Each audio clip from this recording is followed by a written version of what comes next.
तुषाराद्रिसङ्काशगौरं कबीरं मनोभूतकोटि प्रभाश्रीशरीरं स्फुरन्मौलिकल्लोलिनी चारुगङ्गा लसत्फालबालेन्दुकण्ठे भुजङ्गा.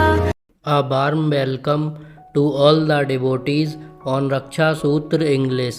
We are going to narrate wonderful holy stories to all the devotees from the book Miracles of Love by Ramdass ji, an exclusive devotee of Maharaj ji. Please listen carefully, all the devotees.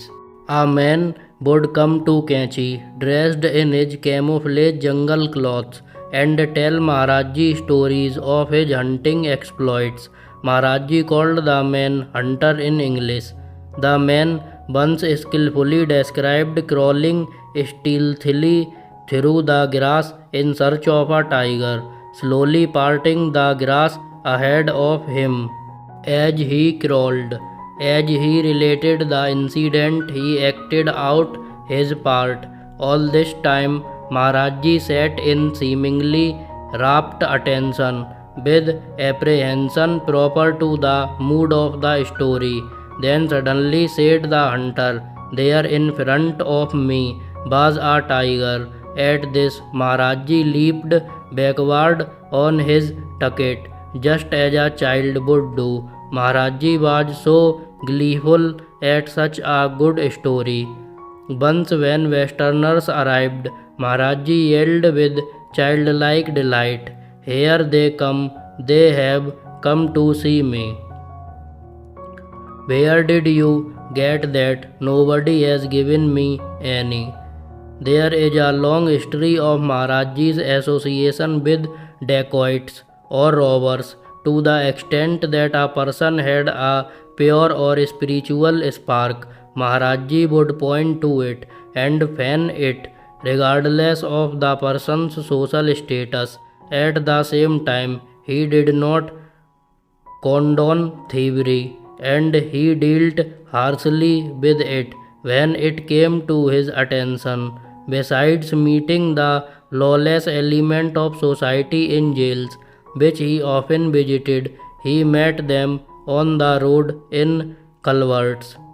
In his earlier days, when he wandered the jungle, the huge ditches under the roads that were designed to hold the monsoon rains served well as shelter in the night, and here he found individuals who became, in one way or another, his devotees.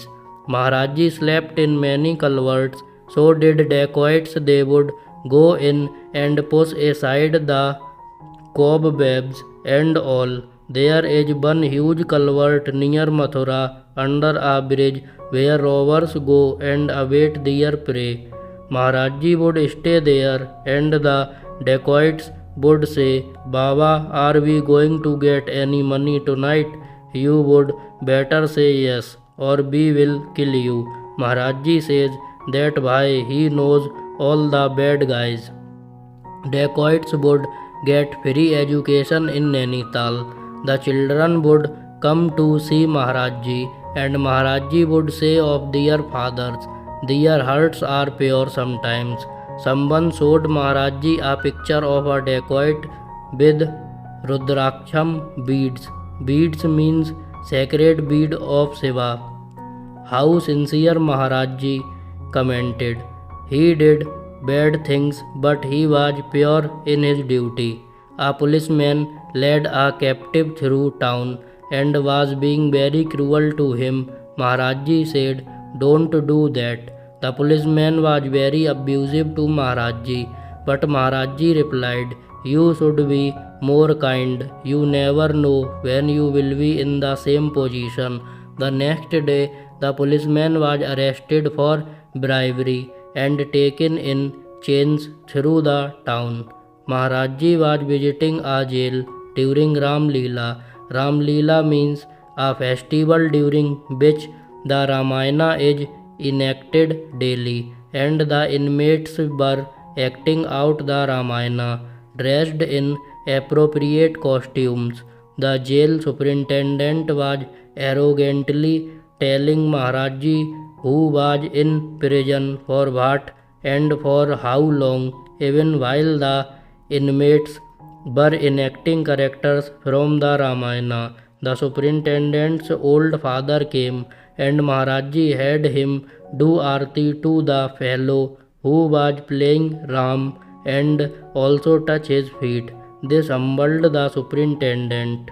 A woman and her sister were taken by Maharaji to visit a juvenile jail in Bareilly. The convicts had constructed a dais for Maharaji to sit on, but they were required to remain some distance from him.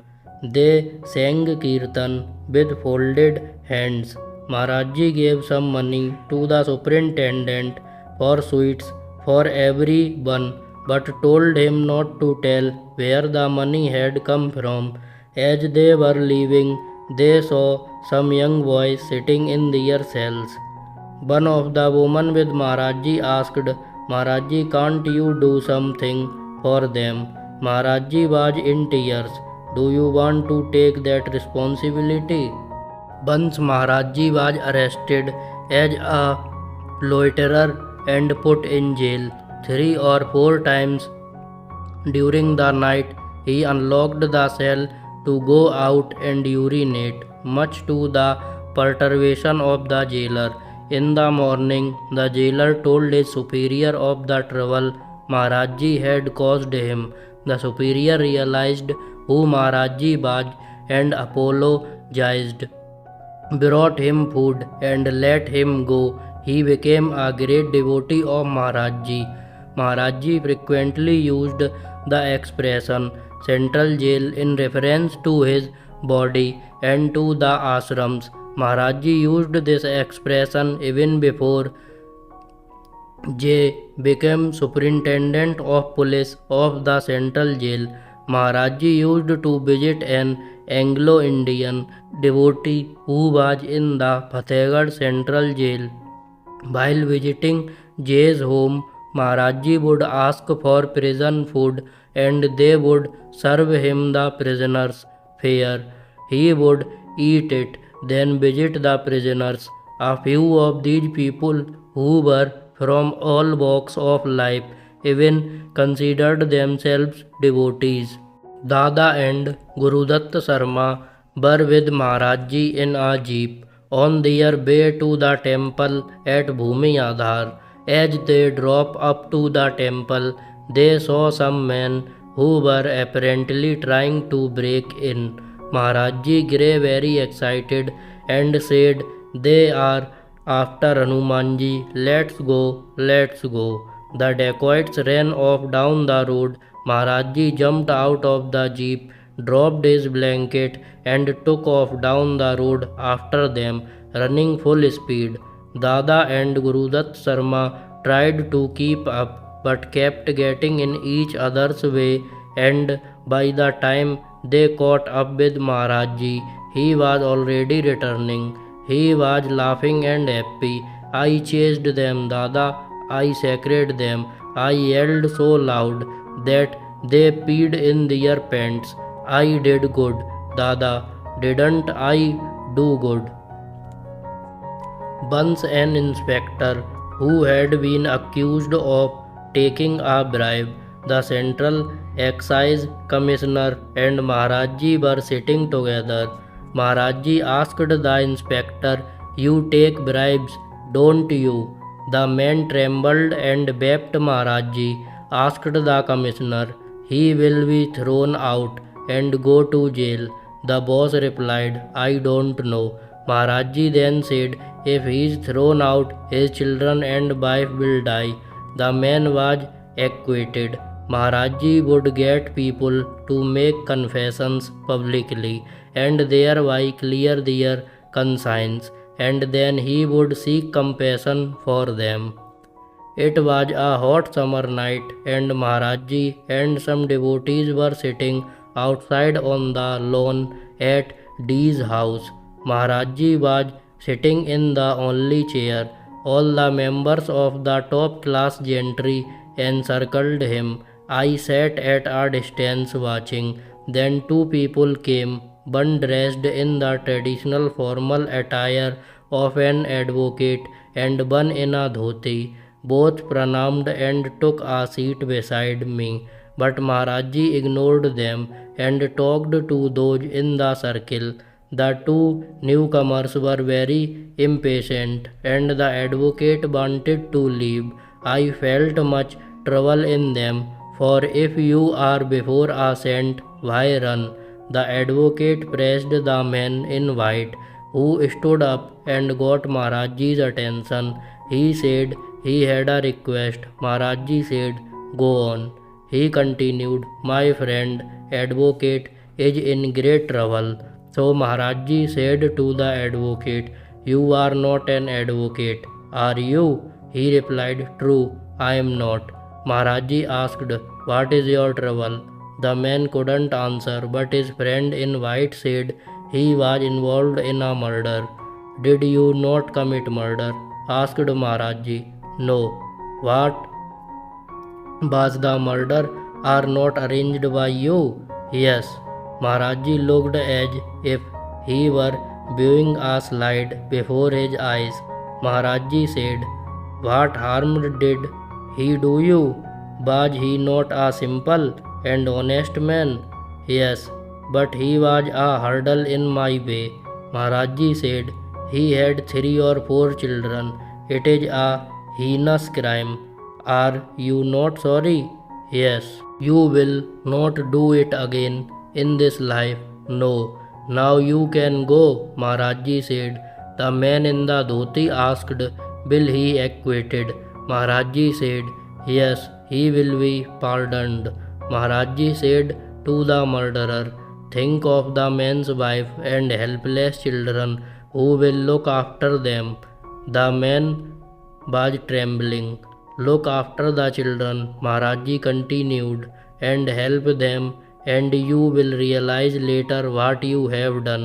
The judge for the case had already written a decision, but late at night he got up and changed the judgment to acquittal. During Maharajji's absence, a number of bags of cement were stolen from the Vrindavan ashram. As soon as he returned, he called for the gardener. "How many bags of cement did you steal?" "No, Maharajji, I didn't take them." "Tell me," Maharajji continued, "how much money did you get for them?" "Nothing." Maharajji stood up and slapped the gardener on the face so hard that he fell to the ground. Then Maharajji walked away, leaving him there. 5 minutes later, Maharajji inquired of others, "How is he now? Call him." The gardener again came before Maharajji. "Did you steal them? How many rupees?" The gardener confessed and said he received 250 rupees for the cement. Maharajji returned to the man in charge of ashram accounts and said to him, "Give him another 250 rupees and to the gardener, now go." The gardener was fired and then away. Some time later he returned and touched Maharajji's feet and begged to have him old job back again. Maharajji said, "You have come back. This time I will put you in central jail." The gardener was sent to Lucknow temple, where Malhotra, a retired prison official, was the manager. A policeman and a dacoit were both visiting Maharajji. Each was massaging a leg. Maharajji said to the dacoit, "There is a bounty out for you, and anyone who brings you in gets a reward." "Isn't that true?" "I don't know, Maharajji," the dacoit replied. Then Maharajji turned to the policeman. "Do you recognize him?" Such was his play. To listen the wonderful holy stories of Maharajji, please like, share, subscribe the channel, and don't forget to ring the bell icon. Write in the comment box, Jai Neem Karoli Babaji Maharaj. and Jai Ramdass ji.